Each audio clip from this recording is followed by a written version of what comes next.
এই প্রশ্নগুলি তোমাদেরকে পড়তে হবে, কারণ এই প্রশ্নগুলি তোমাদের পরীক্ষা একবারে আসবেই।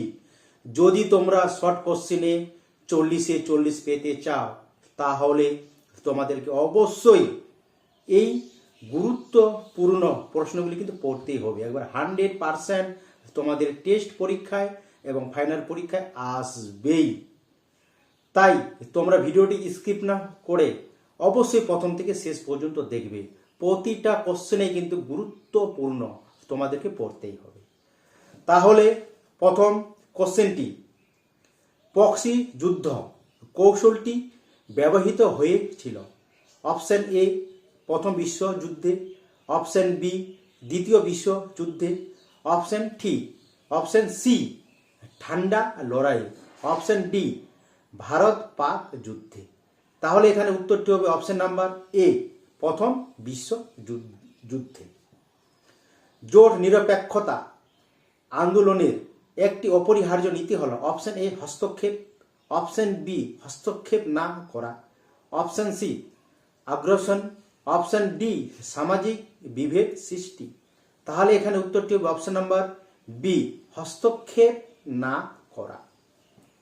এক মেরু কেন্দ্রিক বিশ্বের প্রধান দেশ হল option A America, option B Great Britain, option C চীন, অপশন ডি ফ্রান্স। তাহলে এখানে উত্তরটি হবে অপশন নাম্বার এ, আমেরিকা। প্রতিটাই কিন্তু গুরুত্বপূর্ণ, তোমাদেরকে কিন্তু পড়তে হবে, ছাড়া যাবে না, বারবার বলছি। পঞ্চশীল চুক্তি স্বাক্ষরিত হয় কোন সালে?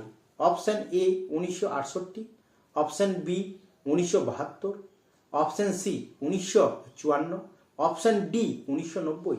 তাহলে এখানে উত্তরটি অপশন নাম্বার সি 1954। ভারতে 1991 সালে কোন প্রধানমন্ত্রীর সময় বাজার অর্থনীতি সূচনা ঘটে? Option A Jawaharlal Nehru, option B Indira Gandhi, option C Narasimha Rao, option D Manmohan Singh. তাহলে এখানে সঠিক উত্তরটি হবে option number C, Narasimha Rao. 1, 2, 3 agreement স্বাক্ষরিত হয়েছিল। অপশন এ 2005 সালে, অপশন বি 2007 সালে, অপশন সি 2008 সালে, অপশন ডি 2013 সালে। তাহলে এখানে সঠিক উত্তরটি হবে অপশন নাম্বার বি, 2007 সালে। সম্মিলিত জাতিপুঞ্জের বর্তমান সদস্য সংখ্যা হল option A 191, option B 192, option C 204, option D 193। তাহলে এখানে উত্তরটি হবে অপশন নাম্বার ডি, 193। সম্মিলিত জাতিপুঞ্জের অর্ধ আইন সভা হল অপশন এ সাধারণ সভা, অপশন বি নিরাপত্তা পরিষদ, অপশন সি অর্থনৈতিক ও সামাজিক পরিষদ, অপশন ডি কর্ম দপ্তর। তাহলে এখানে সঠিক উত্তরটি হবে অপশন নাম্বার এ, সাধারণ সভা। আন্তর্জাতিক আদালতের বিচারপতির সংখ্যা হল অপশন এ 9 জন, অপশন বি 10 জন, অপশন সি 15 জন, অপশন ডি 16 জন। তাহলে এখানে সঠিক উত্তরটি অপশন নাম্বার সি, 15 জন। ইউএনও এর প্রথম মহাসচিব হলেন option A Kofi Annan, B Ban Ki Moon, option C Trygve Lie, option D U Thant. তাহলে এখানে উত্তরটি হবে option number C, Trygve Lie. ক্ষমতা স্বতন্ত্রীকরণ নীতিটির মুখ্য প্রবক্তাকে? Option A Montesquieu, B Blackstone, C Baqer, D Dicey. তাহলে সঠিক উত্তরটি অপশন নাম্বার এ, মন্তেস্কু। মার্কিন যুক্তরাষ্ট্রের আইন সভার নিম্ন কক্ষের নাম হল এ জনপ্রতিনিধি সভা, বি লোকসভা, সি বিধানসভা, ডি সিনেট। তাহলে এখানে উত্তরটি হবে অপশন নাম্বার এ, জনপ্রতিনিধি সভা। দ্বিতীয় পরিষদ হল স্বাধীনতার অপরিহার্য নিরাপত্তা, এই কথা বলেছেন A Lord Curzon, B Lord Acton, C Aristotle, D গেটেল।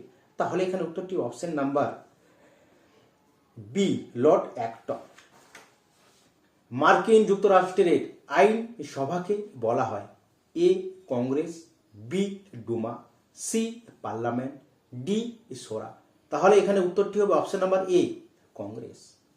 একক পরিচালকের একটি উদাহরণ হলো অপশন এ মার্কিন যুক্তরাষ্ট্রের রাষ্ট্রপতি, বি সুইজারল্যান্ডের যুক্তরাষ্ট্রীয় সরকার, সি ভারতের রাষ্ট্রপতি, ডি ব্রিটেনের রাজা বা রানী। তাহলে এখানে উত্তরটি হবে অপশন নাম্বার এ মার্কিন যুক্তরাষ্ট্রের রাষ্ট্রপতি। আমলাতন্ত্র হলো ড্যাশ শাসন, এ স্থায়ী, বি অস্থায়ী, সি একক, ডি বহু। তাহলে উত্তরটি অপশন নাম্বার এ স্থায়ী। ভারতের রাষ্ট্রপতি ড্যাশ ধরনের জরুরি অবস্থা জারি করতে পারেন, এ 1, বি 2, সি 3, ডি 4। তাহলে এখানে উত্তরটি অপশন নাম্বার সি 3। ভারতের অ্যাটর্নি জেনারেলকে নিযুক্ত করেন, এ রাষ্ট্রপতি, বি প্রধানমন্ত্রী, সি প্রধান বিচারপতি, ডি উপরাষ্ট্রপতি। তাহলে এখানে উত্তরটি অপশন নাম্বার এ রাষ্ট্রপতি। কেন্দ্রীয় মন্ত্রিসভা দায়িত্বশীল থাকে, এ পার্লামেন্টের কাছে, বি লোকসভার কাছে, সি রাজ্যসভার কাছে, ডি সুপ্রিম কোর্টের কাছে। তাহলে এখানে উত্তরটি হবে অপশন নাম্বার এ পার্লামেন্টের কাছে। রাষ্ট্রপতি কর্তৃক লোকসভায় কতজন সদস্য মনোনীত হন? অপশন এ 2 জন, বি 3 জন, সি 4 জন, ডি 5 জন। তাহলে এখানে সঠিক উত্তরটি হবে এ 2 জন। পঞ্চায়েত সমিতি হলো পঞ্চায়েত রাজ ব্যবস্থা ড্যাশ স্তর, এ প্রথম, বি দ্বিতীয়, সি তৃতীয়, ডি চতুর্থ। তাহলে এখানে উত্তরটি অপশন বি দ্বিতীয়। ড্যাশতম সংবিধান সংশোধনের মাধ্যমে তপশিলি জাতি, তপশিলি উপজাতি, মহিলাদের জন্য আসন সংরক্ষণের ব্যবস্থা করা হয়েছে, এ 70, বি 71, সি 72, ডি 73। তাহলে এখানে সঠিক উত্তরটি অপশন নাম্বার ডি 73। ওকে, প্রতিটাই গুরুত্বপূর্ণ, তোমরা কিন্তু পড়ে যাবে যদি তোমরা রাষ্ট্রবিজ্ঞানী 40 পেতে চাও, শর্ট কোশ্চেন এমসিকিউ আর এসিকিউ। ওকে, জেলা পরিষদের প্রশাসনিক প্রধান হলেন, A BDO, B SDO, C DM, D সভাধিপতি। তাহলে এখানে গুরুত্বপূর্ণ অ্যান্সারটি হলো অপশন নাম্বার ডি সভাধিপতি। পশ্চিমবঙ্গে পৌর আইন প্রণীত হয় ড্যাশ সালে?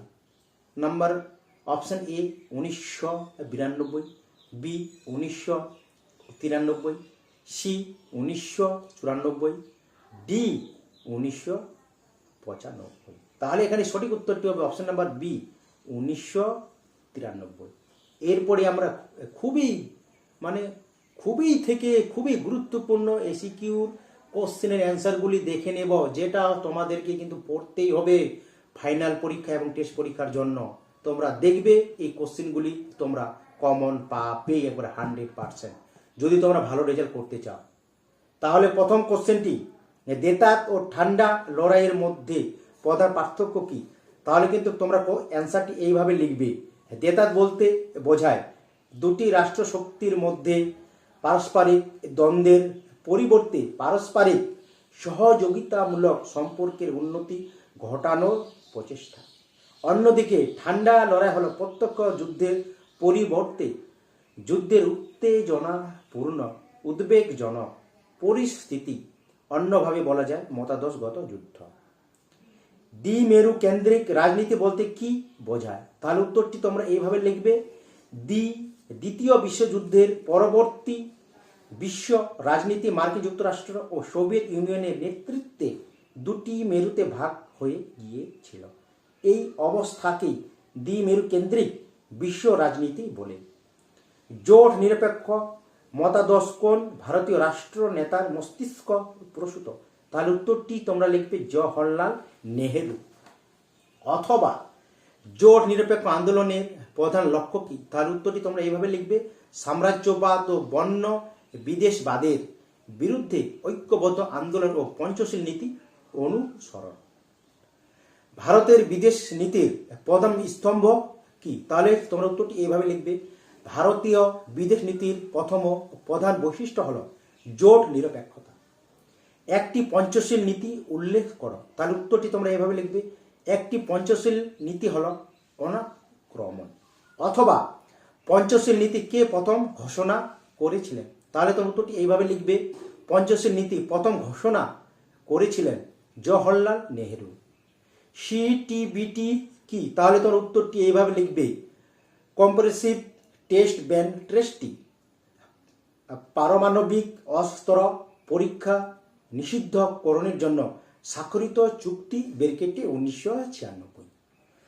সম্মিলিত জাতিপুঞ্জের সনদে কতকগুলি ধারা? তার উত্তরটি তোমরা লিখবে 111টি ধারা আছে। নিরাপত্তা পরিষদে কোন কোন দেশের ভেটো প্রয়োগের ক্ষমতা আছে? তাহলে তোমরা কিন্তু উত্তরটি এভাবে লিখবে, ব্রিটেন, ফ্রান্স, আমেরিকা, রাশিয়া ও চীন। অথবা সম্মিলিত জাতিপুঞ্জের অর্থনৈতিক ও সামাজিক পরিষদের একটি কাজ উল্লেখ করো। তার উত্তরটি লিখবে, কৃষি ও খাদ্যের উন্নতি কল্পে এই সংস্থা গবেষণা চালাবার ব্যবস্থা করতে পারে। জাতিপুঞ্জের মহাসচিব কিভাবে নির্বাচিত হন? তার উত্তরটি তোমরা এইভাবে লিখবে, নিরাপত্তা পরিষদের স্থায়ী 5 জন সদস্য সহ অন্তত 9 জন সদস্যের সমর্থনে নির্ধারিত প্রার্থী নিরাপত্তা পরিষদের সুপারিশে সাধারণ সভায় উপস্থিত ভোট প্রদানকারী সদস্য বর্গের সংখ্যাগরিষ্ঠতায় জাতিপুঞ্জের মহাসচিব নির্বাচিত হন। অথবা সম্মিলিত জাতিপুঞ্জের যৌথ নিরাপত্তা নীতি কি? তার উত্তরটি কিন্তু তোমরা এইভাবেই লিখবে, জাতিপুঞ্জের সনদের প্রথম ধারায় বলা হয়েছে যে বিশ্বের শান্তি ও নিরাপত্তা করার জন্য প্রয়োজনে যৌথ নিরাপত্তা নীতি প্রয়োগ করা যাবে। যৌথ নিরাপত্তা ব্যবস্থার লক্ষ্য হল বৃহত্তর বিপর্যয় এড়াবার জন্য সম্ভাব্য আক্রমণকারীকে যৌথভাবে প্রতিরোধ করা। ইউএনইএসসিও কি? তাহলে উত্তরটি তোমরা এভাবে লিখবে, United Nation Educational Scientific and Cultural Organisation. জাতিপুঞ্জের শিক্ষা বিজ্ঞান ও সংস্কৃতি বিষয়ক সংস্থা, এর কেন্দ্রীয় কার্যালয় প্যারিসে অবস্থিত। দ্বিকক্ষ বিশিষ্ট আইনি সভার পক্ষে একটি যুক্তি দাও। তার উত্তরটি লিখবে, আইনসভা দ্বিকক্ষ বিশিষ্ট হলে উভয় পক্ষে আলাপ আলোচনা এবং তর্ক বিতর্কের মাধ্যমে সুচিন্তিত ও জনকল্যাণকামী আইন প্রণীত হতে পারে। অথবা অর্পিত ক্ষমতা প্রসূত আইন এর সংজ্ঞা দাও। তার উত্তরটি তোমরা এভাবে লিখবে, অনেক সময় আইনসভা কিছু বিশেষ ক্ষেত্রে আইন প্রণয়নের দায়িত্ব শাসন বিভাগের হাতে অর্পণ করে। সেই ক্ষমতা বলে শাসন বিভাগ প্রণীত আইনকে অর্পিত ক্ষমতা প্রসূত আইন বলে। রাষ্ট্রকৃতক বা আমলা কাদের বলা হয়? তার উত্তরটি লিখবে তোমরা, রাষ্ট্রের প্রশাসনিক কার্যে স্থায়ীভাবে নিযুক্ত কর্মচারীরা হলেন শাসন বিভাগের অরাজনৈতিক অংশ, তারা রাষ্ট্রকৃতক নামে পরিচিত। সাধারণভাবে এদের আমলা বলা হয়। ভারতের রাষ্ট্রের সাংবিধানিক প্রধান কে? তার উত্তরটি তোমরা এইভাবে লিখবে, ভারত রাষ্ট্রের সাংবিধানিক প্রধান হলেন রাষ্ট্রপতি। অথবা রাজ্য আইনসভার নেতা কে? তার উত্তরটি তোমরা এইভাবে লিখবে, রাজ্য আইনসভার নেতা হলেন মুখ্যমন্ত্রী। ভারতের অঙ্গ রাজ্যের মুখ্যমন্ত্রীর একটি গুরুত্বপূর্ণ কাজ উল্লেখ করো। তার উত্তরটি তোমরা এইভাবে লিখবে, মুখ্যমন্ত্রীর একটি গুরুত্বপূর্ণ কাজ হলো রাজ্য বিধানসভার নেতা বা নেত্রী হিসেবে বিধানসভার অধিবেশন আহ্বান করা, স্থগিত রাখা, প্রয়োজনে ভেঙে দেওয়া প্রভৃতি বিষয়ে রাজ্যপালকে পরামর্শ দেওয়া। গ্রাম পঞ্চায়েতের সবাইকে সভাপতিত্ব করেন। তাহলে তোমার উত্তরটি এইভাবে লিখবে, গ্রাম পঞ্চায়েতের সবাই প্রধান সভাপতিত্ব করেন। অথবা পঞ্চায়েত ব্যবস্থায় মহিলাদের জন্য কত আসন সংরক্ষিত থাকে? তার উত্তরটি তোমরা এইভাবে লিখবে, মহিলাদের জন্য 50% আসন সংরক্ষিত। পশ্চিমবঙ্গের পৌরসভাগুলির আয়ের একটি উৎস উল্লেখ করো। তার উত্তরটি তোমরা এইভাবে লিখবে, সরকার কর্তৃক প্রদত্ত অর্থ সাহায্য। অথবা জেলা সংসদের প্রধান কাজ কি উল্লেখ করো। তার উত্তরটি তোমরা এইভাবে লিখবে, প্রতি বছর জেলা সংসদের অন্তত 2টি বৈঠক আহ্বান করে সেখানে যাবতীয় হিসাব, বাজেট ও অডিট রিপোর্ট পেশ। এই প্রশ্নগুলি এসিকিউ এবং এমসিকিউগুলি তোমাদের কিন্তু পড়তেই হবে যদি তোমরা ভালো রেজাল্ট করতে চাও। বারবার বলছি, হট সাজেশন যা তোমাদের ফাইনাল পরীক্ষা এবং টেস্ট পরীক্ষায় আসবেই। আর তোমরা যদি নতুন হয়ে থাকো তাহলে অবশ্যই এই ধরনের ভিডিও যদি পেতে চাও তাহলে অবশ্যই এই চ্যানেলটিকে সাবস্ক্রাইব করে রাখবে এবং পাশে থাকা বেল আইকনটি অবশ্যই বাজিয়ে দেবে, যেন তোমরা সর্বপ্রথম এই প্রশ্নগুলির উত্তর তোমরা সাথে সাথে পেয়ে যাও। আর পারলে বন্ধু বান্ধবদেরকেও তোমরা শেয়ার করে দেবে।